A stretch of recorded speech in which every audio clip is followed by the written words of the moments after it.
नमस्कार, सातारा सैनिक star news चॅनलमध्ये आपले सहर्ष स्वागत आहे। कोरेगाव पंचायत समितीच्या सभापतीपदी रुपाली गुरव तर उपसभापतीपदी रवींद्र पवार यांची बिनविरोध निवड। कोरेगाव पंचायत समितीच्या सभापती व उपसभापती पदाची निवड सोमवारी दुपारी शांततेत व बिनविरोध पार पडली। पंचायत समितीच्या सभागृहात अध्यासी अधिकारी तथा प्रांताधिकारी प्रमोद कुदळे यांच्या अध्यक्षतेखाली दुपारी 12:30 वाजता झालेल्या बैठकीत या निवडी जाहीर करण्यात आल्या।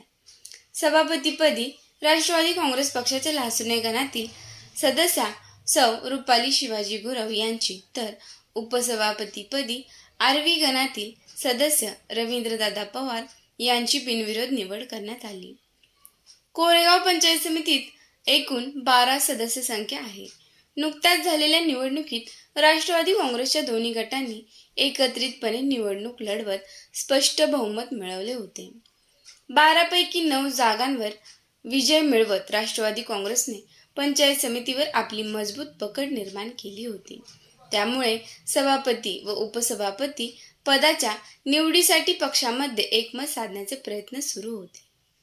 सभापती पद हे ओबीसी महिला प्रवर्गासाठी राखीव असल्याने लासुने व वाठार किरोली गणातील महिला सदस्यांमध्ये उत्सुकता निर्माण झाली होती।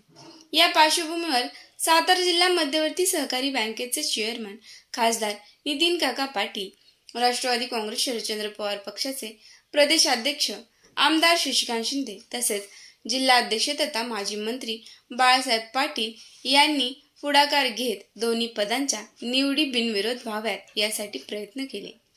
यासाठी रविवारी रात्री कोरेगाव बाजार समितीच्या सभागृहात पक्षातील प्रमुख पदाधिकारी व सदस्यांची महत्त्वपूर्ण बैठक पार पडली।